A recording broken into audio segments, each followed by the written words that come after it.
میلہ لگتا تھا، بتوں کی نمائش ہوتی تھی، مخلوق اپنے خدا بناتی تھی۔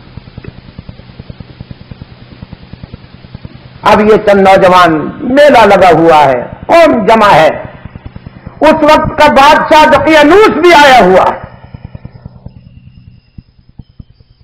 لیکن فطرت سلیم رکھنے والے یہ نوجوان ساری قوم سے کٹ کر ایک جگہ جمع ہوتے، ایک دوسرے سے کہتے ہیں بھائی تم کیوں نہیں جا کے شامل ہوتے؟ اور دیا کہ ہمارا ضمیر اس پر مائل نہیں ہوتا کہ جسے ہاتھوں سے بنایا جائے اسی کے آگے سر جھکایا جائے، سر جھکانے کے قابل یہ نہیں ہے، اس کی نیاز مندیوں پر صرف اللہ کا حق ہے۔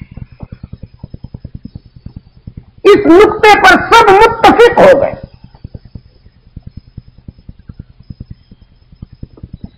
اور سب نے مل کر نعرہ لگایا کہ ربنا رب السماوات والارض، فقالوا ربنا رب السماوات والارض، ہمارا پروردگار تو زمینوں اور آسمانوں کا پروردگار ہے، ہم ان خود ساختہ آستانوں کے سامنے جبین نہیں جھکائیں گے، یہ تو انسانیت کی توہین ہے، یہ تو آدمیت کی توہین ہے کہ وہ اپنے ہاتھوں سے بنائے جانے والے مجسموں کے آگے سر جھکائے۔ لیکن آستانہ پرستوں نے ان نوجوانوں کی اس موقف کو پوری قوم سے غداری قرار دیتے ہوئے بادشاہ کی عدالت میں کیس دائر کیا۔ یہ نوجوان گرفتار ہو کر آئے ہیں بادشاہ کی عدالت میں۔ حق پرست جب گرفتار ہو کے آتا ہے تو انفرادی حسن کا مالک ہوتا ہے۔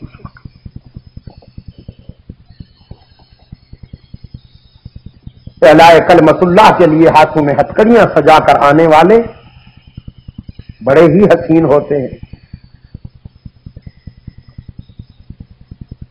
گرفتار ہو کے آئے بادشاہ کی عدالت میں۔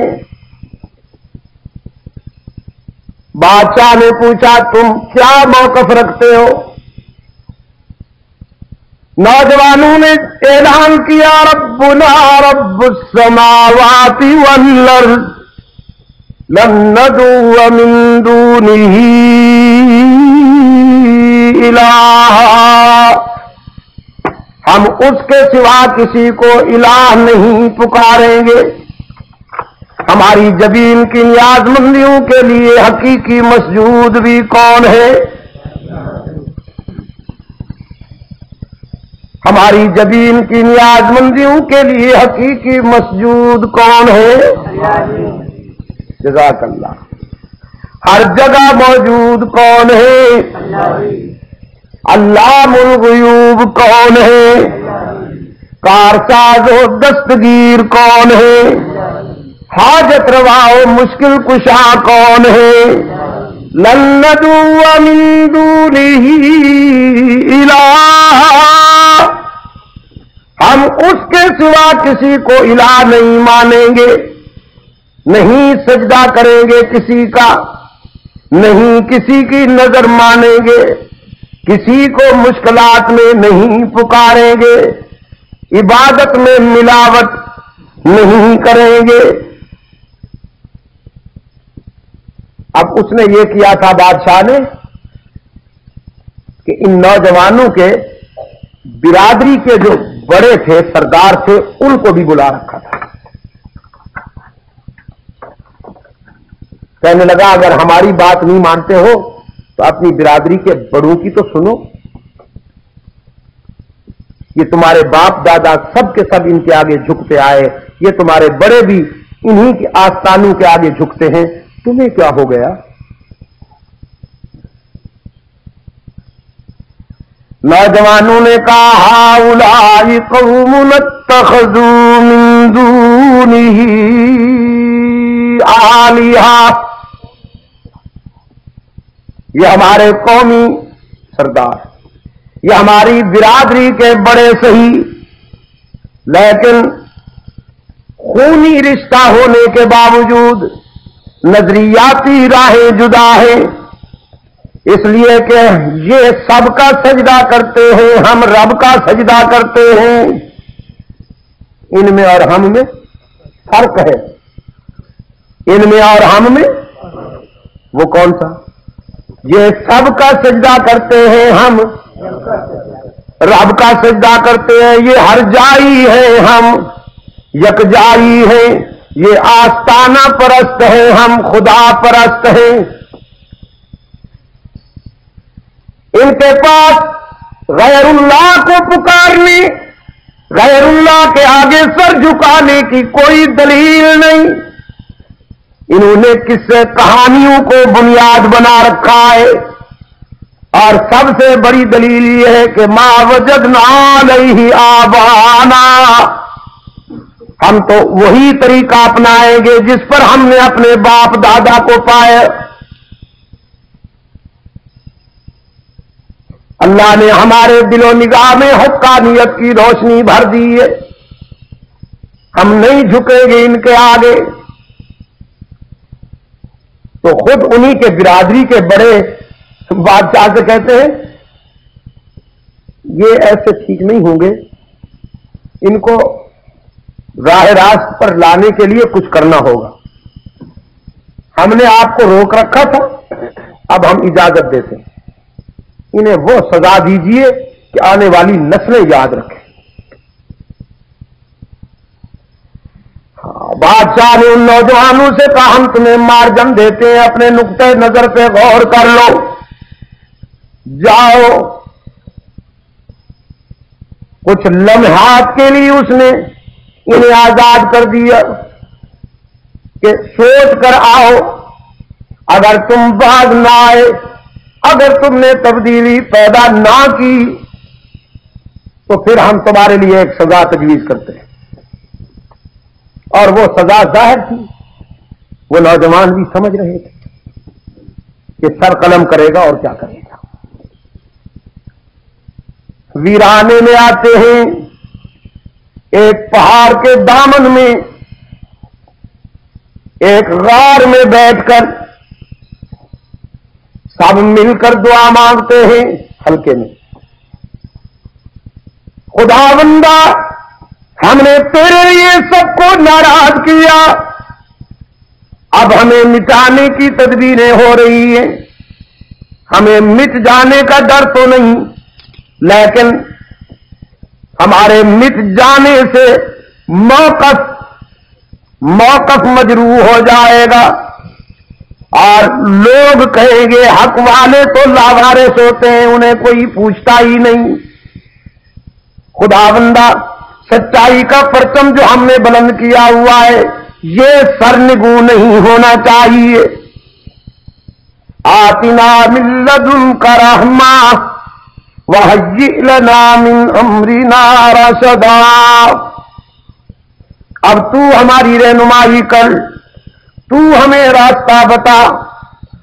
رب العالمین نے فرمایا ہم نے اپنے دوستوں کو اپنے فضل و کرم کے سائے میں لے لیا اور فیصلہ کر لیا کہ انہیں سلائیں گے، شر پسندوں کی تخریب سے بچانے کے لیے، باطل پرستوں کے عزائم سے بچانے کے لیے فیصلہ کر لیا کہ انہیں سلایا جائے گا۔ اور سلایا کتنا؟ 309 سال۔ قرآن پاک میں ارشاد ہوا فَضَرَبْنَا عَلَىٰ آذَانِهِمْ سِنِينَ عَدَدًا،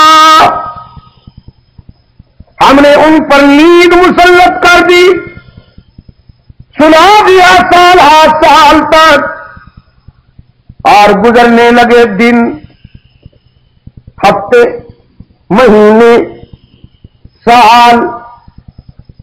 زندہ رہنے کے لیے ہوا ضروری ہے، ہوا کے جھونکے بھی غار کی تنہائی میں بھیجے جا رہے ہیں.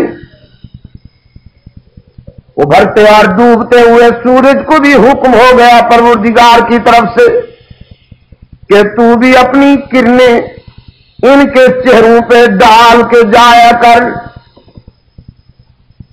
سورج بھی اپنی کرنیں ڈالتا ہے, ابھرتے ہوئے بھی اور ڈوبتے ہوئے بھی. رب العالمین نے فرمایا نقلبهم ذات الیمین وذات الشمال.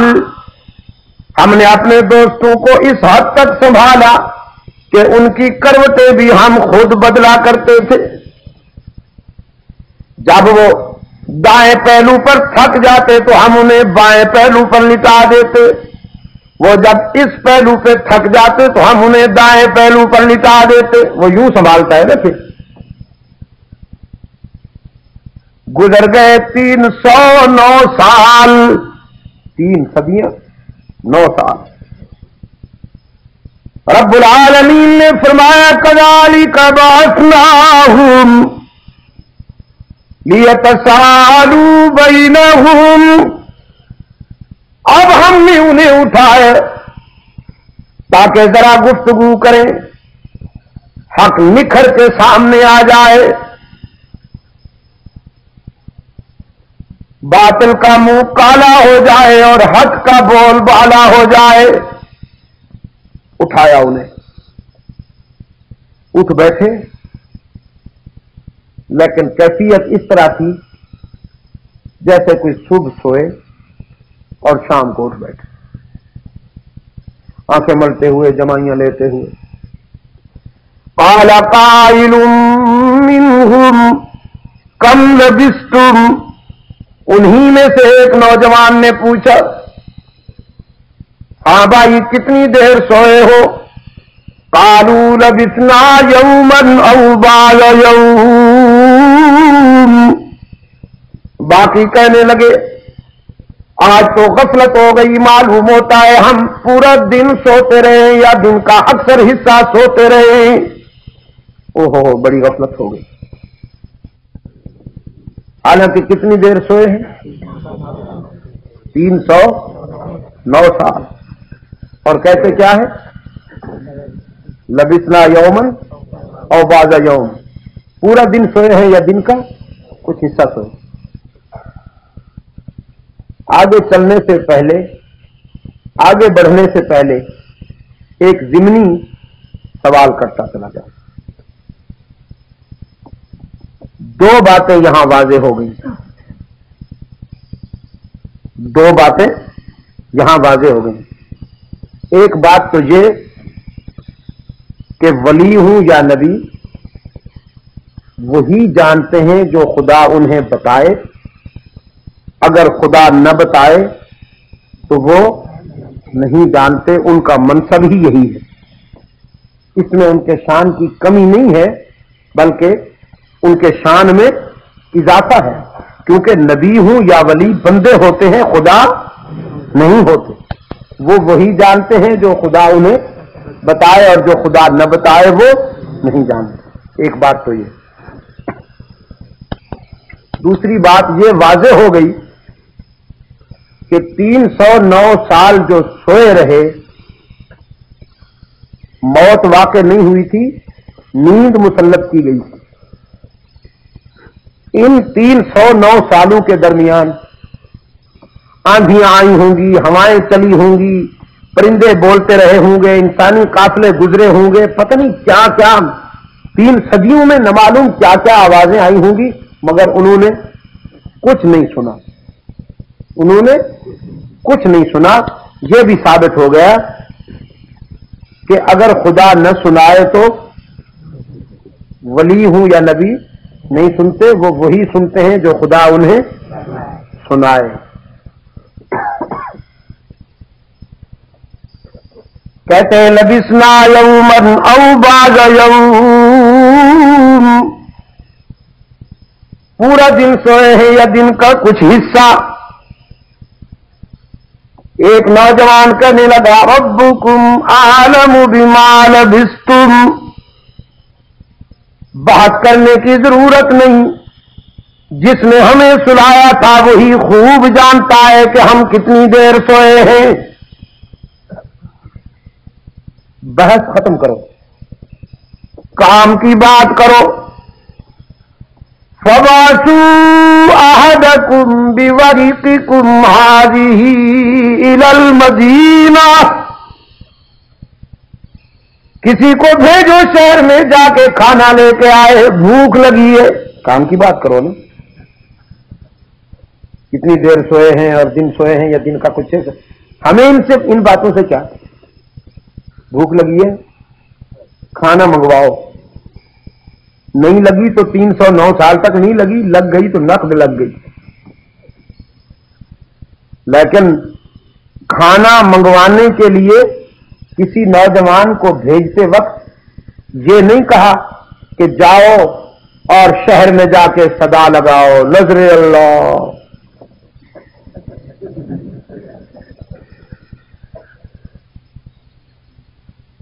بھیک مانگنا اللہ والوں کا کام نہیں ہے. بھیک مانگنا اللہ والوں کا کام نہیں ہوتا. کمال تشنگی میں بھی جگر کا خون پی جا، پر کسی کے سامنے دستے طلب دراز نہ کر. سیلف ریسپیکٹ، انسان کی جو سیلف ریسپیکٹ ہے، اسلام سب سے زیادہ اس کو تحفظ دیتا ہے. مسلمان خوددار ہوتا ہے، خوددار.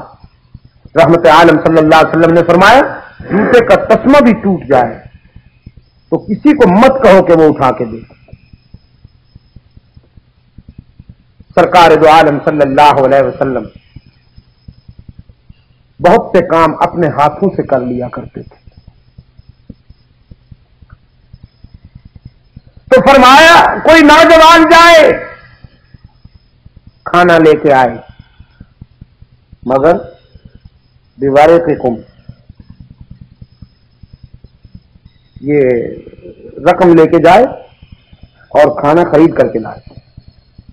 لیکن فَلْيَنظُرْ أَيُّهَا أَزْكَىٰ طَعَامًا، شہر میں جا کے بھی دیکھ بھال کے کھانا لے. کسی مشرک بے ایمان کے ہاتھوں کا بنا ہوا کھانا نہ لے کے آ جائے،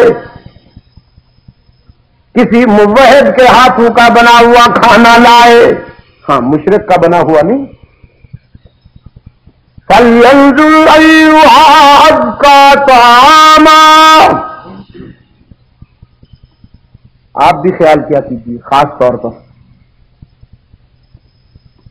یہاں بعض دوست سنائے کہ وہ دور حاضر کے یہودیوں اور نصرانیوں کا گوشت کھا جاتے کہ یہ اہل کتاب کا ذبیحہ حلال ہے. انا للہ و انا الیہ راجعون. وہ کہتے ہیں کون کہتے ہیں حلال نہیں، ہم تو حلال ہے کھا جاتے ہیں. یہ بالکل ایسا ہے جیسے رمضان شریف کے جمعہ میں ایک مولانا صاحب مسئلے بیان کر رہے تھے کہ جو وہ وضو کے توڑنے والے وہ ہیں، وہ بیان کر رہے تھے فلاں چیز سے وضو ٹوٹ جاتا ہے، فلاں چیز سے وضو ٹوٹ جاتا ہے. بھول کر اگر کوئی پانی پی لے تو کوئی بات نہیں، لیکن جان بوجھ کر پانی پی لینے سے وضو ٹوٹ جاتا ہے. ایک آدمی سامنے کھڑا ہو گیا، کہنے لگا مولانا تمہارا روزہ کمزور ہوگا، ٹوٹ جاتا ہوگا، میں تو غسل خانے میں روزانہ پانی پی جاتا ہوں، میرا روزہ تو نہیں ٹوٹتا. تو اب اگر کوئی ایسا مضبوط ہو کہ وہ خنزیر بھی کھا جائے، سب کچھ کھا جائے، ٹھیک ہے بھی میدے کی بات ہے، کوئی کسی کو روک سکتا ہے. یہ جو یہودی ہیں ان کو کس نے اہل کتاب کہا ہے؟ یہ نصرانی اہل کتاب کہاں ہے؟ یہ تو اہل فساد ہیں.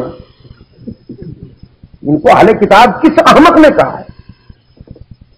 نہ وہ کتاب رہی نہ اہل کتاب رہے. تو آپ بھی ذرا سوچ سمجھ کر نوجوان کو بھیجا ہے شہر رقیم کی طرف. غار سے باہر نکلتے ہی دیکھتا ہے راستے بدلے ہوئے، ماحول بدلا ہوا.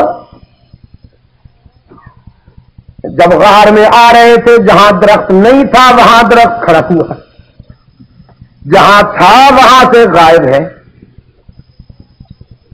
ذہن میں جس راستے کے نقوش تھے وہ راستہ غائب ہے. دوسرا نیا راستہ. حیران ہوتا جا رہا ہے، ہر قدم پہ حیرت بڑھتی جا رہی. شہر کے قریب گئے، عمارتیں بدلی ہوئی،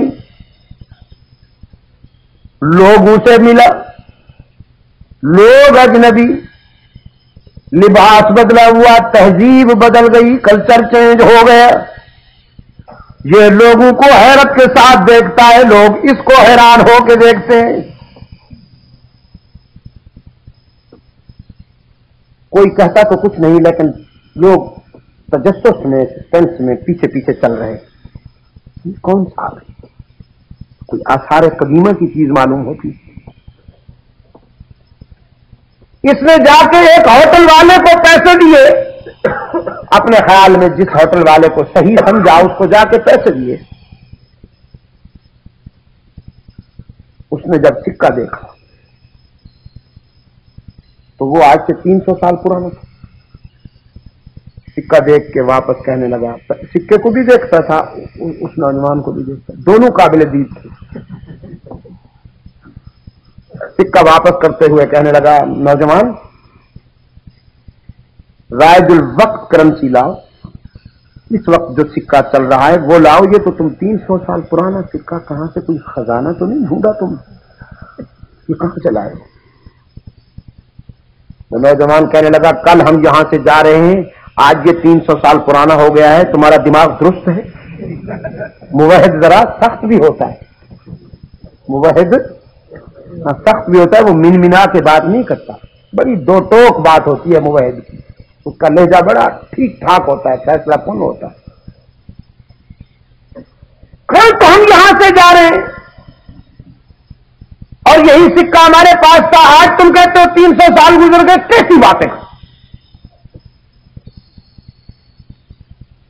وہ ہوٹل والا کہتا ہے، تم بھی اسی زمانے کے ہو جس زمانے کا یہ سکہ ہے. اس نے کہا، اور کیا؟ تم نے کیا سمجھا ہم آسمان سے اترے؟ اسی زمانے کے، اب کوئی اور زمانہ ہے. اچانک اس کے ذہن میں وہ بات آئی کہ ہماری قومی تاریخ میں چند نوجوانوں کی گمشدگی کا پتہ لکھا ہوا ہے کہ اس طرح چند نوجوان تھے جنہوں نے حق و صداقت کی دعوت دی تھی اور دعوت و تبلیغ کے راستے میں پیش آمدہ مشکلات میں ڈٹ کر وقت گزارا تھا، پھر اس طرح گم ہو گئے تھے. ان کا اتا پتہ نہیں ہے، ان کا نام و نشان نہیں ہے، کہیں یہ ان میں سے تو نہیں؟ ہوٹل والے نے پوچھا، بازو سے پکڑ لیا کہ کہیں بھاگ نہ جائے. نوجوان، یہ آپ وہی تو نہیں ہیں جو گم ہو گئے تھے؟